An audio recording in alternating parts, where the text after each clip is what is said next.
पास है कितने दूर हैं चाँद सितारे। सच पूछो तो उनको झूठे लगते हैं ये सारे। तो देखो, मेरा मानना तो ये है, छोटी सी लाइफ है, खुल के जियो, खिल के जियो, क्या पता कल हो ना हो। So hello everyone, welcome again in another vlog be with Binu. उम्मीद करती हूँ आप सब स्वस्थ होंगे, मस्त होंगे। फिर से आपको नवरात्रि की ढेरों ढेरों बधाइयाँ। और मेरे दिन की शुरुआत हमेशा की तरह ही होती है एज़ यूज़ुअल। आज थोड़ा सा ना बहुत हड़बड़ी मच गई थी सुबह से, क्योंकि रात में कभी कभी बच्चों, इस समय मौसम वेदर चेंज हो रहा है तो बच्चे खांस रहे हैं, और बच्चों के चक्कर में ना फिर हम सब उड़ जाते हैं। तो 2-3 घंटे ही सोने मिलता है, तो सवेरे थोड़ा सा दोबारा से आँख लगी तो आज मुझे हो गया था लेट, और आज बज चुका था 5:30। और उसके बाद से फटाफट लगाई थी दौड़। और आज ही लिटरली ऐसा था कि मेरी शाम में भी प्रिपरेशन नहीं थी, क्योंकि नवरात्रि चल रही थी, भजन वजन में भी जाना ज़्यादा नहीं जाते, बट अगल बगल तो एटलीस्ट मैं जाती हूँ, नहीं तो भाई पड़ोसी भी नाराज़ हो जाते हैं ना। तो बस यहाँ पर आके फटाफट से तैयारियाँ कर ली। बर्तन धुले रहते हैं, रात में धो के रखती हूँ, मॉर्निंग ही उनको डालते हैं। तो पहले मैं नॉर्मल कॉपर वाटर गुनगुना पीती हूँ, शाम में भिगा दिया था यहाँ पर चिया सीड, तो वो यहाँ पर हम मॉर्निंग में नॉर्मल पानी के बाद में लेती हूँ। पानी लेने के बाद फटाफट से मैंने सोचा था कि भाई एक तरफ मैं कढ़ाई पे दाल चढ़ा देती हूँ। ये दाल ना मैं अरहर की बना रही हूँ, कड़ी स्टाइल होता है। तो आप दाल खा के बोर हो गए तो इसको बना सकते हैं सिंपली। इसको आप तो थोड़ा सा दरदरा पीस लेना है, इसमें फिर दही को फेंट के डाल लेना है, और उसी में थोड़ा सा हल्दी, थोड़ा सा और कुछ आप डालना चाहें मसाले। तो मैं इसको प्लेन ही रखती हूँ, बस चुटकी सा इसमें जो चना मसाला है वो मैं डाल देती हूँ, और कुछ भी नहीं डालती हूँ। और पीसते समय ही दाल को जीरा, 1 चम्मच जीरा और छोटी सी एक लाल मिर्च साथ में डाल देते हैं। बच्चे हैं तो आप अवॉइड कर सकते हैं। और ये दही फेंट के भी इसमें डाल दिया। नमक नहीं डालेंगे क्योंकि फट जाता है नमक से, तो उसको डालेंगे लास्ट में। और ये सिंपली कुक होगा, बाद में इसमें कड़ी पत्ते का और राई का तड़का मार देंगे। अब ये कुक होने उधर रख दिया है, और इधर पे भिंडी को मैंने भिगो के रख दिया था। 2 पानी धोया फिर भिगो दिया, क्योंकि इतनी दवा डली होती है ना, तो प्लीज़ प्लीज़ इसको मत खाइएगा डायरेक्ट, 15 मिनट ज़रूर से भिगोइए। तो अभी 15 मिनट भिगोने के बाद मैंने इसको फिर से पानी चेंज करके थोड़ी देर रखा। अब यहाँ पर ये ना पानी का मैं बंटवारा कर रही हूँ, क्योंकि 2 चम्मच चिया सीड भिगाया होता है एक गिलास में, मैं पानी बना के इसको हाफ़ एंड हाफ़ कर देती हूँ, जोशी जी के लिए और खुद के लिए। बस ये पानी उनको भी दिया और खुद भी लेकर के पहुँच गई हम अपने थोड़ी देर का एटलीस्ट, क्योंकि आज ज़्यादा टाइम नहीं था, बट कुछ बेसिक स्ट्रेचिंग, क्योंकि अभी लास्ट जो 14-15 दिन बोर्ड करेक्शन में बीते ना, वहाँ से मेरे पैर में, घुटनों में दर्द बढ़ा है, क्योंकि 7-8 घंटे लगातार 90 डिग्री वाले एंगल पे घुटना पैर बना रहता था चेयर टेबल पे, तो घुटने थोड़े से जाम होने लगे थे। और मैं भी थोड़ा सा बीच में बहुत प्रॉपर तरीके से नहीं कर पा रही हूँ, थोड़ा बहुत ही भगदड़ मची रहती है, और विंटर में थोड़ा सा तो हो ही जाता है गड़बड़ मामला। तो बस वो मैंने बेसिक कुछ स्ट्रेचिंग बैक पेन के लिए और नी पेन के लिए जो मैं करती हूँ उनको किया, कुछ बेसिक स्ट्रेचिंग फटाफट से 20 मिनट्स में अपना यहाँ पर कंप्लीट करके। अब इसके बाद वापस हम दौड़ लगाएंगे भाई किचन में, नहीं तो स्कूल को हो जाएगा लेट। तो यहाँ पर ये जो अरहर वाली मेरी, अरहर के डुबके हमारे वहाँ इसको बेसिकली बोलते हैं, आप अरहर की कड़ी बोल लीजिए, साउथ स्टाइल कड़ी है, और बहुत ही बढ़िया टेस्ट होती है, सिंपल होती है और फट से बन भी जाती है। बस मॉर्निंग ही में जब आई तो यहाँ पर मैं अरहर भिगो गई थी, नहा धो के वापस आई तो फटाफट से मैं चढ़ा गई। ये सारा सामान रेडी करके मैं गई, अपना योगा कराई पानी पीने के बाद में। अब फटाफट से आटा कर लेंगे रेडी यहाँ पर। साथ में दूसरी तरफ डालूंगी मैं सब्जी चढ़ाने के लिए भिंडी, वहाँ पर थोड़ी देर के लिए सूखने छोड़ दी पानी से निकाल के। भिंडी काटेंगे, एक तरफ मैंने दाल बन के कर दी साइड। और क्योंकि भाग भाग के काम हो रहा था ना, तो सुबह सुबह तो ठंड लग रही थी नहाने के बाद, बट अभी गर्मी लगने लगी, तो भाई फुल फॉर्म में आ गए। और इधर पे दाल बन के साइड हो गई, तीसरी तरफ रख दिया चावल भी। तो अब मतलब ये सारी चीज़ों के थ्रू बस मैसेज इतना सा है कि जब हमें मालूम होता है ना कि हाँ हमारे पास इतना टाइम है और ये काम हमें करना ही है, तो हम फटाफट चीज़ें निपटा लेते हैं। एक बार मुझे लग रहा था कि फटाफट लेट ना हो जाए, बट फटाफट से करते करते ना निपट ही गया।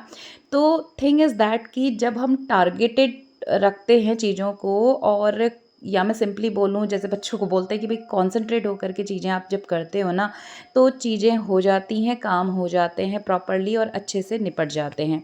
तो बस कुछ ऐसा ही था आज, फटाफट फटाफट बिना एक भी मिनट इधर से उधर जाया किए हुए फटाफट किया। अब मेन चीज़ क्या थी कि आज छोटे वाले को भी साथ ही, इसको साथ ही अपने ही साथ स्कूल पे ले जाना था, तो इसका आज फर्स्ट डे होना था, तो इसको भी रेडी करके ले जाना था। वो सबसे बड़ा टास्क था, क्योंकि इतने दिन बच्चे छुट्टी पे ही थे।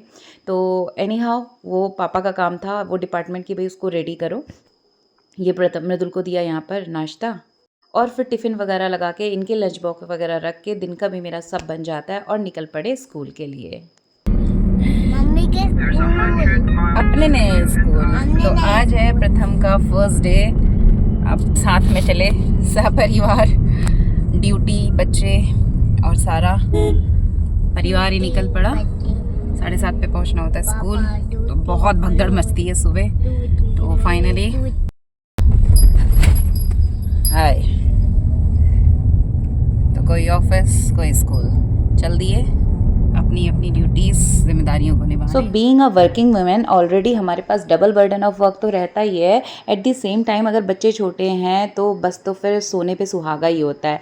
बट देखिए हमारे सामने ऑप्शन क्या है, या तो हम रोते रहें काम को लेकर के, या फिर अल्टीमेटली हमें काम तो करने ही होते हैं, क्योंकि देखो हमारे बच्चों की जिम्मेदारी हम ही लेंगे। और ये जो कुछ साल हैं स्टार्टिंग के, प्रॉपरली उन पे ध्यान दिया जाए, जिसको हम कहते हैं ना कुछ बेसिक संस्कार डालना, हमारी संस्कृति में जो कहा जाता है, एंड रियली इट वर्क्स, ये काम करता है। थोड़ा सा ही सही बच्चों के साथ वो टाइम होना है। तो स्कूल से आते मैं इनसे बातें करते आती हूँ, तो वो जो 20 से 30 मिनट का टाइम लगता है इनकी बातें सुनते आते हैं। घर पहुँचे इसकी ड्रेस व्रेस चेंज की और इसकी मस्ती देख लो, तो बस यही रहता है। अब 4 साल का बच्चा होता ही कितना बड़ा है, तो बस इसका लोटपोट शुरू। इसको मैंने बोला कि हैंड वॉश कर लो, उसके बाद खाना वाना खा लेते हैं।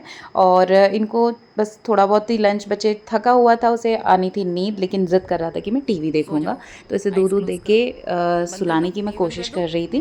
क्योंकि मेरे घर के सामने में ही, मतलब मेरी कॉलोनी में ही क्या, सामने ही पे बस था कीर्तन भजन नवरात्रि का प्रोग्राम, तो वहाँ पे जाना था। और इसको देखो, इसकी ज़िद चल रही थी यहाँ पर कि नहीं टीवी बंद मत करो। तो फिर मैंने टीवी का वॉल्यूम डाउन करके इसको सुलाया। भाई इसको सुलाया तो सच बोलूँ मुझे भी ना बहुत नींद आ रही थी, लिटरली मन कर रहा था सो जाऊँ। लेकिन देखिए आस पड़ोस में ना वो बोलते हैं, देखो रिश्तेदार तो बात की बात है, सबसे पहले पड़ोसी होते हैं। और हमारे पास इतना टाइम नहीं होता है जब आप जॉब में भी होते हैं, बट छोटे छोटे कुछ ऐसे मोमेंट रहते हैं खुशी के या दुख के पल, तो थोड़ी देर का जाना तो बनता ही है। तो बस ये सो गया था, तो इसके बाद फिर लगभग 3:30 से ऊपर हो गया था। फटाफट ये काम निपटाया, बस थोड़ा सा रूम फैला था उसे समेटा। उसके बाद क्योंकि व्रत चल रहे थे, तो बस एक कप चाय बनाई बढ़िया सी। और चाय लेने के बाद में प्लान था कि भाई थोड़ा सा चेंज वेंज करके थोड़ा सा साड़ी में जाते हैं तो ठीक लगता है, तो वो सब निपटाने का प्लान मेरे माइंड में था। अब ये सारी चीज़ें ना साथ में लेकर के चलनी पड़ती हैं, और घर के साथ साथ थोड़ा सा सोशल लाइफ को भी हमें देखना पड़ता है। भाई सोशल बीइंग है तो थोड़ा बहुत करना बनता ही है। अब क्योंकि स्कूल भी है तो मॉर्निंग भी भाग के निकलना है, और सारे काम लंच ब्रेकफास्ट सब कुछ निकलता है। तो यहाँ पर मैं कुछ गुनगुना रही थी और मैं भूल गई थी कि कैमरा ऑन है तो एनीवे, तो मेरे लिए तो मेरा स्ट्रेस बस्टर होता है कि बस अपने काम टारगेट किए, और मैं अपने डांस चैनल के लिए कुछ शॉर्ट कर लेती हूँ, मतलब मैं डांस वीडियोस डालती हूँ। ऑलरेडी भी मैंने बोला, जहाँ पर मैं कोशिश करती हूँ वेडिंग डांस सॉन्ग्स को लेने की, जो जिनको नहीं आता उनके लिए हेल्पफुल हो सकते हैं। ये है डांस चैनल, और नीचे डिस्क्रिप्शन में लिंक, आप फॉलो कर लीजिएगा, आपके लिए भी शायद हेल्पफुल हो जिसको सीखना हो तो। और ये मुझे कुछ कहने यहाँ पर आया था, तो मैंने इसे भगाया कि थोड़ी देर तुम 1 घंटे बैठ जाओ और अपना काम वाम करो। तो बस एक छोटा सा मैसेज मैं आपको यही देना चाहती हूँ कि देखो काम करना किसको अच्छा लगता है, लिटरली मुझे भी नहीं अच्छा लगता। मैं भी चाहती हूँ कि भाई घर जाते आराम मिले, लेकिन जिम्मेदारियाँ हैं तो निभानी पड़ेंगी। बच्चों की तो हम निभा ही रहे हैं, इसी तरह से पेरेंट्स भी ओल्ड एज में हैं तो उनके लिए भी कुछ जिम्मेदारियाँ बनती हैं, और हमें नहीं भूलना चाहिए कि हम भी उसी जगह पर पहुँचेंगे, है ना। तो बस एक सिंपल सा मैसेज है कि जब हम अपनी चीज़ों को टारगेट कर लेते हैं, प्लान कर लेते हैं, और देखो हमें करना है, तो अगर हम हंस के करते हैं तो चीज़ें प्रॉपर होती हैं, अच्छे से होती हैं, और हम खुश रहते हैं, डिप्रेशन में नहीं जाते हैं। नहीं तो हम ना आधे तो इसी टेंशन में हो जाते हैं कि ये भी करना पड़ेगा, वो भी करना पड़ेगा, है ना। तो बस ये चाय वाय ली शाम की, और इसके बाद पहुंच गए थे यहाँ पर कीर्तन में। और ये मेरे सारे काम निपटाने तक जैसी निकलने लगी, तो ये भाई साहब उठ करके आधे घंटे बाद ही बैठ गए फिर से, तो इसको भी लेके फिर मैं गई। तो बस पहले किए कीर्तन भजन सब लोगों के साथ मिल कर के, उसके बाद थोड़ा सा माता रानी की भक्ति में झूम लिए, और ये सारे प्रोग्राम समाप्त हुए। उसके बाद दूसरी जगह भी जाना था, सब लोग गए, बट फिर मैं आ गई थी घर, क्योंकि अगले दिन की तैयारी, बच्चे सारे काम रखे पड़े रहते हैं तो नहीं जाया जाता बहुत ज़्यादा। और ये पूजा पाठ करने बैठ गए थे हमसे पहले यहाँ पर, तो इसके अंदर ना खुद ही है, बच्चा देखता है तो सीखता है, तो ये यहाँ पर पूजा पाठ करने खुद ही बैठा है। मैंने चुपके से इसका वीडियो शूट किया। और बस दिन भर की थकान के बाद, पूजा पाठ के बाद बढ़िया सा बनाया खाना, पनीर की सब्ज़ी, रोटी और दही के साथ बच्चों को भी दिया। ये भाई साहब स्कूल का काम कर रहे थे, फिर यहाँ पर बैठा खाने के लिए। छोटा खा चुका था और हम लोग भी खा चुके थे। इसने बोला मम्मी मुझे भूख नहीं है, मैं बाद में खाऊंगा। तो फिर ये अब आराम से अपना खाना खा रहा है यहाँ पर। तो बस इस तरह से शाम तक का ये सारा रूटीन हुआ मेरा कंप्लीट। और ये सामने हो रहा है। तो बस इनको करा दिया डिनर, इनका चल रहा है टीवी और इसके बाद कुछ है मुझे स्कूल का काम, मैं बैठ के करती हूँ 1 घंटा वो काम और फिर सामने वो बंदा डाला, आज का दिन कंप्लीट। और कल सुबह फिर से अगली मैराथन की दौड़ चालू। तो ये पास है कितने दूर है चाँद सितारे, सच पूछो तो उनको झूठे लगते हैं ये सारे, मगर सच्चे लगते हैं इधर की नदियाँ, ये रहना और और बस जैसे मैं थोड़ा सा डांस करके मेरी हॉबी है तो मैं फ़्रेश हो जाती हूँ। और आप कोई भी अपनी हॉबी को एंजॉय करें तो आपको ना फ़्रेश फील होता ही है। इसी तरह से जोशी भी म्यूज़िक के साथ जुड़े हैं, गिटार प्ले करते हैं और अच्छा भी गाते हैं। तो ये भी गिटार लेके बैठे थे कि भाई एक शूट कर दो, तो भाई साथ में ये हो गई थी जुगलबंदी। तो बस छोटी छोटी खुशियाँ, छोटे छोटे से पल, और ये थी आज की छोटी सी शेयरिंग। मिलते हैं अगले वीडियो में, तब तक के लिए बाय बाय।